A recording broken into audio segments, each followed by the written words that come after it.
need to look into vote on every LTP. So it's essentially the idea of your STP or your first past the post. We've always sat in the first past the post space, I believe. I probably could be checked on that, but yeah, it's something we have to relook at. And I think last term it was looked at, but probably not given the councillors at the time a whole lot of details around it. So we thought it was probably important just to make sure people understood the options at play and what the implications of them are. So who do I pass this to? So Warwick online, welcome along. Good morning, everyone. And I'll pass over to you. Great. Can you all hear me okay?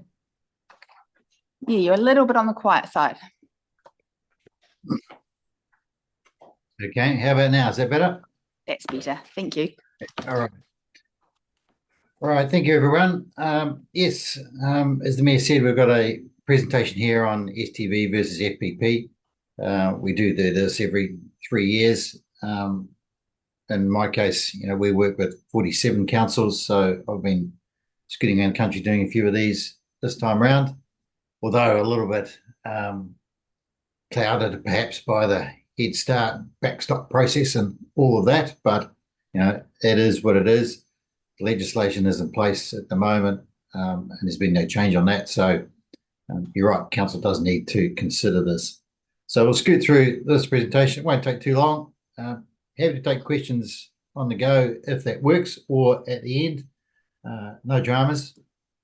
In the middle of it, there is a link to a video on our website that shows how the transfers work for STV. But I don't think we'll show that today. You can all see that when you've got the PowerPoint yourselves, and go and look at that separately. And then when you get your council report, I think it's probably the best time to do that. But you'll see it there when it comes up. Okay, if we can move to the next slide, please. Thank you. All right. Okay, so as we talked about before, council can consider STV versus FPP. It's not mandatory.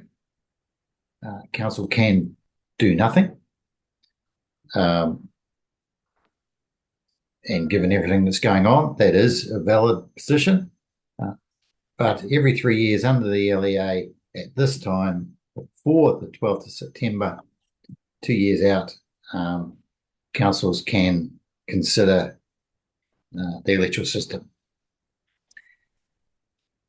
If whatever happens with that, whether a decision is made to change it, currently being FPP, to change to STV, or to continue with FPP, or do nothing, what then is required is the council must do a public notice by the 19th of September to say what it is and give the community the option or the ability to put a petition together to require council to hold a poll. At the same time, council could, if it decided to, hold a poll of its own volition.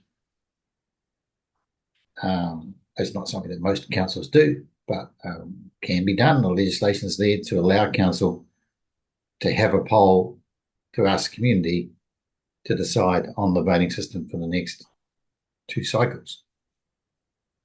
As I say, not mandatory, but if council does decide and or change, then it's okay. You just got to publicly advertise it by the 19th of September. Okay, next one, please. So having said that, if council does decide to hold a poll, that's okay. That poll's got to be held by 28th of March next year for that decision to be in place for the next 2 cycles. At the same time, if council doesn't decide to hold a poll and publicly advertise it, and the community then decides they want to, they can do so by putting a demand together of signatures that is more than 5% of the electoral roll at the last council elections. So to crunch those numbers, it's a petition that has to have more than 823 valid signatures of those who are on the electoral roll. Sometimes this happens, not very often. There's been probably half a dozen polls over the last 20 years initiated by petitions. So it's not that common because it is a bit of work to get those signatures. But 5% is 5%. If a poll was to take place, then the cost of that poll is about 70K for Waitaki. And got to be done by the 28th of March. Now, if there was a demand for a poll and it wasn't put together in time, and that time is the 19th of December, in order for a poll to be held by the 28th of March, if council received a petition after that, then the council has the option as to when that poll is held, because it then takes effect for the following two cycles. So 2031 to 2034, assuming things are as they are. So that's how that works. And there have been quite a few councils over the last few cycles that have had an electoral systems poll in conjunction with their council elections. There were a couple last time, like Hutt City did one, stayed with FPP, Tasman before that. So sometimes that does happen where they do get a petition outside the time frame for the following election, put it with the council elections for the following two. The poll is binding and then is, as I said, in place for the following two cycles after when the poll occurs.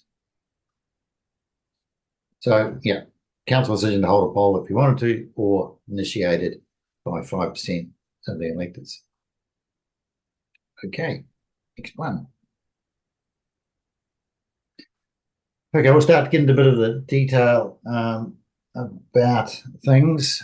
You might remember a little while ago the Future for Local Government report, I think it was LGNZ back in COVID days. They did put out their recommendation, and one of them was that STV was the way that they thought councils should go, because it can be more representative. The question I get asked a bit is, an STV election versus an FPP election, what's the difference to the outcome? What would happen if STV was in place instead of FPP? The answer to that is, can't really compare them. It's not apples for apples. It's a different way of thinking, a different way of voting, which I'll get to shortly. And it's very hard to say that, well, if it was STV, would the result be different? The answer to that is possibly. Okay, next slide.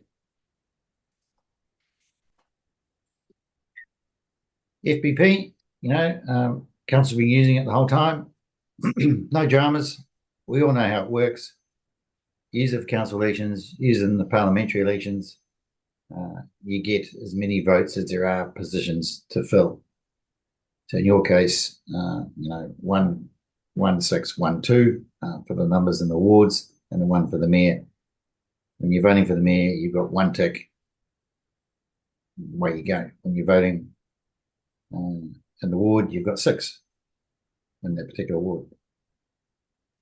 So the candidates equal the number of positions to be filled, and those that have the highest vote are the ones that are elected. FPP, pretty easy to process. We do this all the time. We have the results to our councils between 12:30 and 1 o'clock on election day every time, progress result, and then the freedom result the next day, and then the final the following Thursday. So no great dramas there. One thing that does happen sometimes in FPP elections, probably more times than not, is that we have what we call the mayor, for example, in a single member vote, might have less than 50% of the votes across the electorate. In your case, it's 44. I'll show you the numbers shortly. With STV, that can't happen. STV is such that your ranking candidates and the and the successful candidate has to have more than 50% of the votes across the electorate. FPP, of course, it depends on the number of candidates in a single member vote, but quite often it is a successful person will have less than 50%. Next slide. And there are the numbers from last time. You know how that worked. As I said, 44% successful. Pretty good turnout, 52%. Straightforward, no dramas. FPP, we all know how it rolls. All right, STV. Yep, we'll go to the next one. Yep. So, different deal. So with FPP, you're in the mayor's case, you've got one tick. You're voting for just selecting the one person. STV, it's not a single vote. Sorry, the STV is a single vote where you are splitting it by the number of people that you rank. In the ward with 6, you've got 6 votes in FPP, but in STV you've got 1. So that's what I mean, the difference between the two. It is a different philosophy, a different way of thinking, a different way of voting. So when someone's coming to vote for 6, they're putting down 6 ticks. For STV, they're putting a 1 for their highest ranked candidate and then giving ranks to the rest of the candidates. You can rank as few or as many as you wish. And the question I get is, what is the best number for people to rank in STV? And I answer it by saying you give a rank to those candidates that you think you might want on the council. If you don't want a candidate on the council, you don't give them a rank. Because the moment you give a preference to someone or you rank someone, part of your vote may help them get elected. If you don't want them around the table at all, don't give them a rank. That's basically the principle of STV. You're ranking the candidates in the order of your preference for those that you want possibly to be around the council table.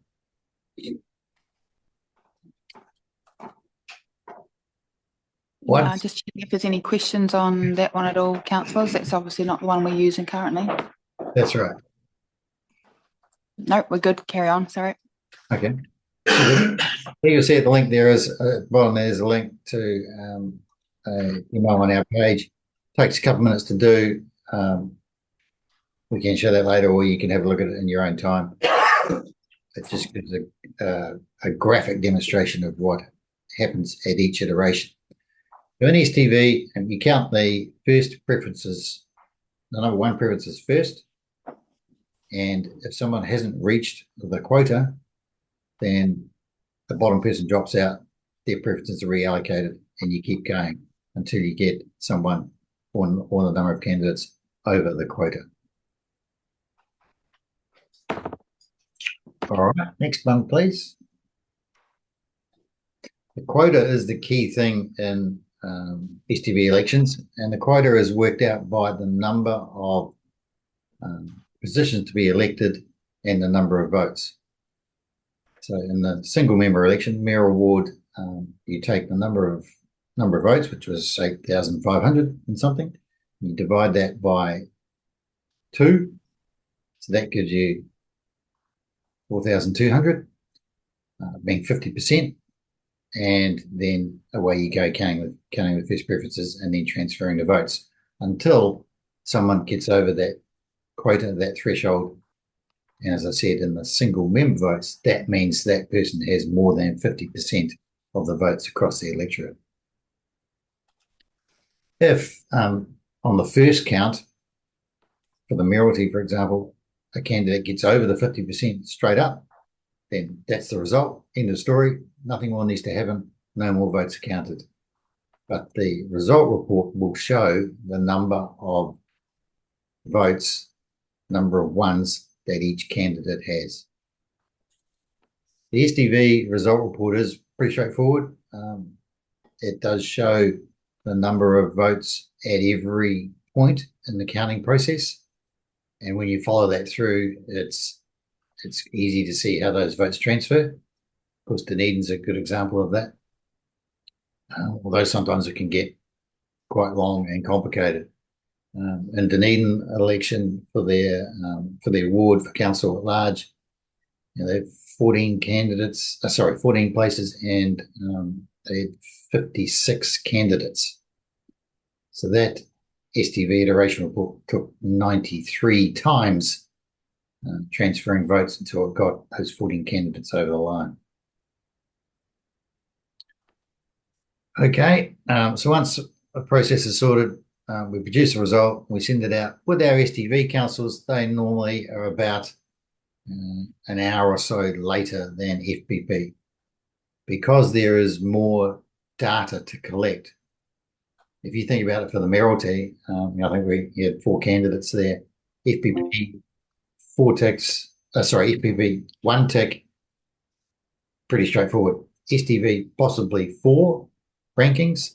So we capture those 4 numbers, which takes a bit more time, goes through an STV calculator provided by DIA, and it takes longer and is a little bit more costly to vote, about 25% than first past the post. So in your case, about 5K, because there's more data to collect. Okay, next one. So these are the councils using STV since the start when it came into place in 2004.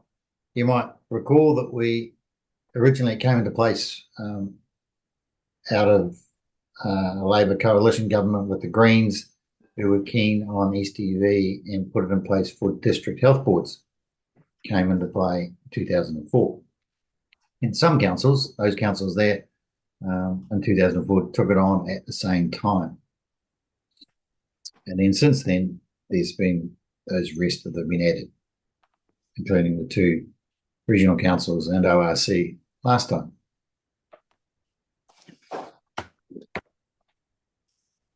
So what are we? We're talking 16 out of 70, 78 councils and regional councils. The odd council has gone with STV and then gone back to FPP. Manamanapiako did that, and a couple of other councils throughout that process. But most of them, once they've gone with STV, have stayed that way. Wellington and Dunedin have had STV electoral systems polls. Wellington have had 2, 2004 and 2010. Dunedin, I think, had 1 in 2004. So that's how those came about. They voted for STV and they've stayed that way since then. Okay, next one. Okay, some of the advantages and disadvantages. This does get a bit academic at times. And of course, nothing's perfect. No system is the perfect system. They all have good things and bad things. As you know, FPP, easy to understand, been doing it for a long time, no great dramas. Use many ticks as positions, whereas STV, 1 vote split many ways. FPP can have minority mayor, council seat, single seat. STV can't. STV, the proponents of STV will say that it is a fairer system with a better spread of representation and does work best for a single member election because you got to get 50%, or for larger wards, like your ward of 6, where the representation can get a different outcome. Here is the comment that some people see STV as being a bit harder to rank candidates, or that you have to think a bit more about it. We don't see that as an issue, but that's what some people say. It's not as easy to understand how the votes are counted. That is true. It is a black box by DAA that does the transfers and the calculations, but the report that comes out of that is relatively easy to follow. It does take a bit longer, as I said, it's a little bit more costly to do STV. Okay, next one, please. Proponents of STV say that it is a fairer system because your vote is helping people get elected to council. Won't go through those points in detail, but pretty straightforward. Do you have a question, Mr. No, that's all right. Carry on. Right, next one. Getting near the end. Next slide, please. Thank you. We do get some comments sometimes that, is STV, they're more informals. Is it tricky? General story is no. The results, the informals numbers for STV are about the same as FPP. Sometimes it's a little bit more when there's more than one electoral system on the same voting paper. You might recall back in the day when DHBs came in, they were STV, they were at the back of the voting paper, and the councils mostly were FPP. And so people would tick for the council, tick for the regional council, get to the DHB, and then have to use numbers. And sometimes a small percentage of people didn't use numbers on the DHB, on the STV, they used ticks because they didn't recognise that there was a difference between using ticks and using numbers. And so that can occur sometimes. The percent of that was 3 to 4% of people. So not a massive number, but a number all the same, where sometimes voters didn't read those instructions and ticked the wrong one. In your case here, if Waitaki went to STV, ORC is already STV, so that would leave OLT as FPP. And it would be up to them as to whether they decide to change. But if they were all the same, then the informal rate wouldn't be any different for any of those elections, which is around about 1%. FPP elections, it's normally informals are 0.6, 0.7, 0.8 of a percent. STV 0.8, 0.9, 1%. Slightly higher. And that's more because in some cases voters will just tick instead of rank because they're so used to ticking in normal day life. Okay. Next one. That's it. It's easy. Questions? Thoughts? Councillors, do we have any questions on any of that? I might have missed it. Rebecca. Sorry if I've missed this, but just wondering, are there any statistics on voter turnout on FPP versus STV? Yeah, good question. In short, no. There's really no demonstrable difference. Each council is different, of course, but when they've changed the electoral systems, it hasn't made any difference to turnout.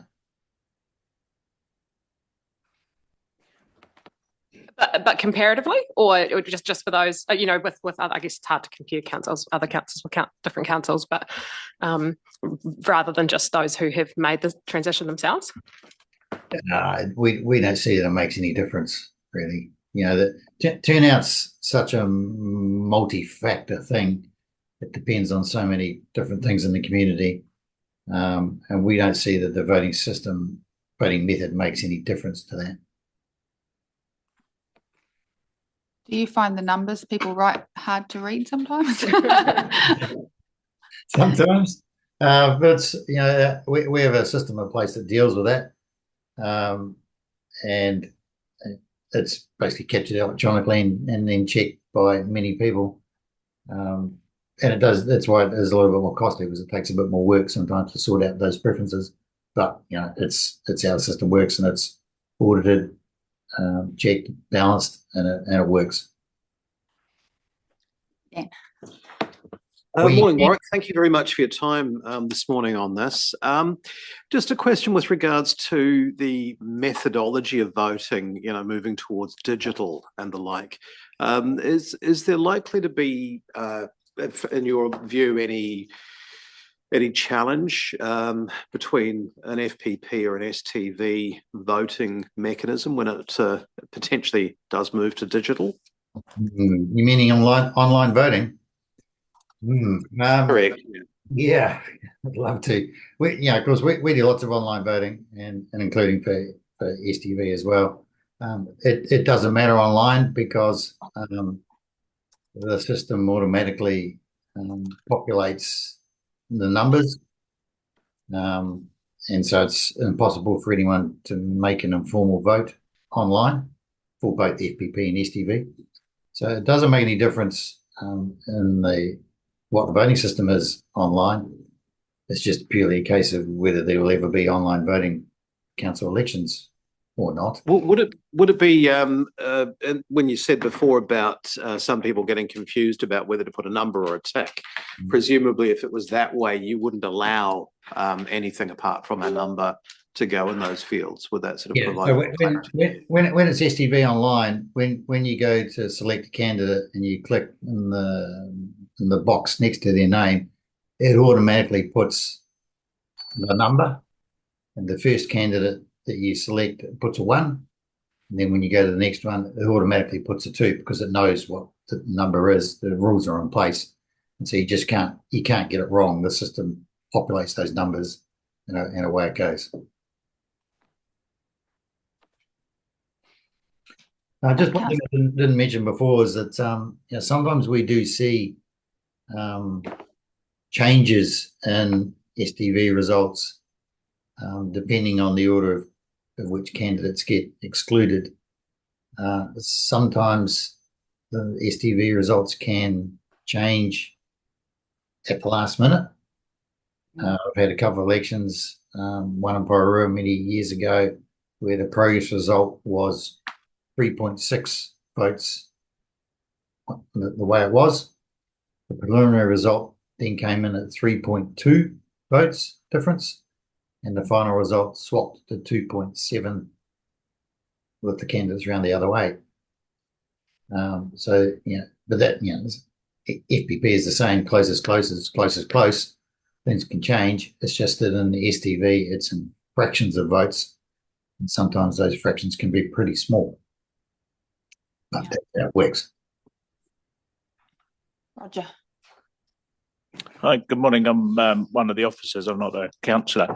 You mentioned at the beginning around briefly the Head Start process and reform. Are you aware of whether the government or the Ministry for Regulation or DIA has looked at this at all? Because it strikes me as something that could be an opportunity to take something out of the workload and cost out of the system when there is so many variables at play at the moment. Yeah, good question. In my presentations around the country, we've ended up having quite a long debate about that stuff. You guys know better than me where your Head Start things are at. I guess you could argue that making a system about the electoral system is perhaps something that given that it's under legislation at the moment, you're doing it for the next 6 years, is it of enough importance to worry about it when the possibility of reform and moving with other councils might take that out of play? Hard to do anything about that because we all haven't got a crystal ball, but the legislation at the moment requires council to do something about this. At a minimum, do nothing and probably advertise what it currently is. Is that going to change? DIA and Local Government Commission and the guys doing the simplifying local government thing know about this, but it's not for me to say, but perhaps there's bigger fish to fry. There's more perhaps that might happen for legislative relief with council's representation reviews that are technically due middle of next year that flow on from what might happen with the electoral system that may be more impacted by a Head Start deal that is in the mix and may end up being legislative relief to deal with that. And I think this issue is less critical in that space. And so there doesn't seem to be any noise about any change to the requirements around the electoral system. But you're right. If you make a decision now, what happens to that decision going forward if the whole thing changes? Well, it just is what it is. I guess any new entity is going to very much have to just land on a single voting system, whatever that looks like. And I wouldn't imagine when FPP is still the national kind of system that's being used that they're going to be pushing another one on local government. But stranger things have happened. Yeah, strange. I was just going to add about that. Strange things have happened. We had a discussion that I think it was Buller about it last week where we did this presentation, and they talked about, they're all FPP and all the other organisations around them are FPP. They were talking about, well, if council chose to go with STV, would that put it on the table in the mix for discussions around what the system might be if there was an amalgamation? And I guess you could argue that either way, but you're right. Probably when there is, or if there is an amalgamation, someone is going to make a decision that the voting system is this. And if everyone's FPP, I guess that makes it easy. But if there's STV in there, then it might be on the table. I don't know. Yeah. Some of us far bigger brains than us will work that out when that time comes on. Franz. Well, thanks for your presentation, and I've got a question that is not directly towards the presentation, Mike, but I'm going to ask it anyway. Sure. Is there in legislation, is there a requirement to have a minimal number or amount of voters in a ward?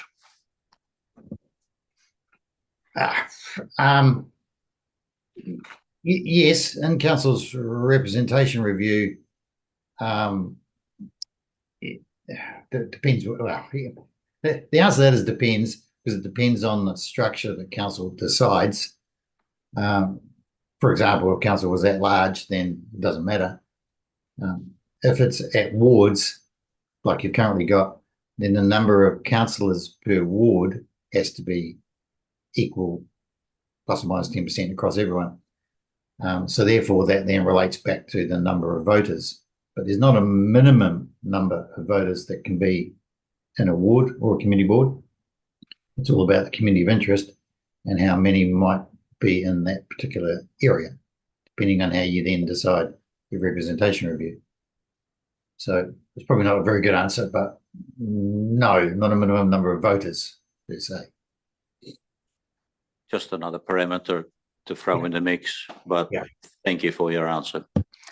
I guess in that number of voters too, we've got the Hariri ward that we have to vote to say is we accept that it's outside of the bounds that are set, because we believe it has a need to have an elected member in the community board there, so it's not within those boundaries as the rules apply. Yes, that's outside the plus or minus 10%. And that's okay. The outcome of that is that then has to go to the local government commission for them to decide. But when you've got geographic issues like that and demographic issues that are well documented, then the LGC have been pretty good at upholding those. Any other questions about election land, elections, anything else you might want to have a chat about while we're here? I don't think we've got anything else. Okay. So just want to say thank you very much for your time, and it's just good to be stepped through this so we've got an understanding when it comes to a time when we need to land on a decision there. Yeah, so as I say, and earlier on, if you get a chance, go and have a look at that link in the PowerPoint when it comes time to council to make a decision, and you can see how it works in detail. And come back to me if anyone's got any questions. Fantastic. Thank you very much. No worries. Thanks a lot. Bye. See ya.